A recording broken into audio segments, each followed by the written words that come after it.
It's fairly likely that apart from the actual kits themselves, the largest portion of any modeler's budget will probably end up being devoted to paint. Look in any modeler's room and they'll probably have a drawer chock full of dozens of little tiny bottles in a myriad of different colors. I know I do. Everyone has their favorite brands, and there is no right answer as to which is better than the next. Acrylics versus enamels, airbrush versus aerosol cans, Humbrol versus Tamiya versus testers. Which is best? Well, the question really is, what's the best for you? It absolutely boils down to your own personal preference and your budget. Now, enamel paints are oil-based, inexpensive, available from numerous different manufacturers. They're easy to brush, but they do require thinner to clean up, which can damage inexpensive brushes.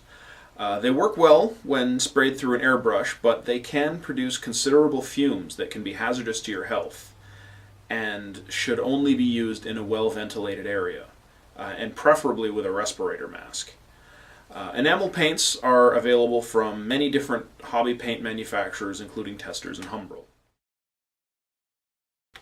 Acrylic paints are my own personal preference.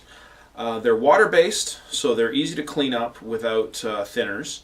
They brush well, but not quite as well, I find, as enamels, and are easy to airbrush, but they can be a little bit more expensive than enamels. As a water-soluble type of paint, they can be airbrushed easily using water as a thinner or using specific acrylic paint thinner. One of the downsides to acrylics, though, is that the finish can tend to be a little less durable than with an enamel paint, and over time, if handled frequently, can wear off. I most frequently use Tamiya acrylics, but other available brands include Testers and Mr. Color. Every modeler should keep an assortment of paintbrushes of various sizes close at hand. Fine tip brushes are useful for fine detail, while larger brushes are more frequently used for large, broad areas, as well as some paint techniques that we'll get into a little bit later. When it comes to large surfaces, though, hand brushes can leave visible brush strokes. So I'd recommend trying to use an airbrush or an aerosol spray can to paint the large surfaces rather than trying to hand brush the entire model. I can't stress enough how much you should not ever buy cheap brushes. A quality brush will really only run you a couple of bucks, but they will produce much better results and will last you far longer. The good old-fashioned rattle can. Lacquer-based spray paint has served many a modeler very well over the years. They're handy for modelers who don't have an airbrush, and you can get pretty good finish out of them if you know how to handle them.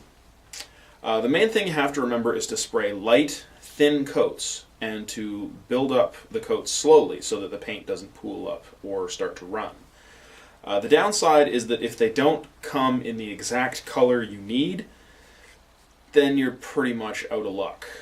It's also difficult, if not impossible, to produce complicated paint effects or fine line work from them. But for the modeler on a budget, they'll suit you just fine. A quality airbrush, if you ask me, is one of the most important tools that every modeler should have. With an airbrush, you can produce fantastic results that are difficult, if not impossible, to produce without one. I'll get into a little more detail about airbrushing techniques later, so for now I'll just stick to the basics. An airbrush is exactly what it sounds like. It uses air to propel paint from a nozzle at a surface. And by varying air pressure or paint thickness, or using different nozzle and needle combinations, many different effects can be achieved.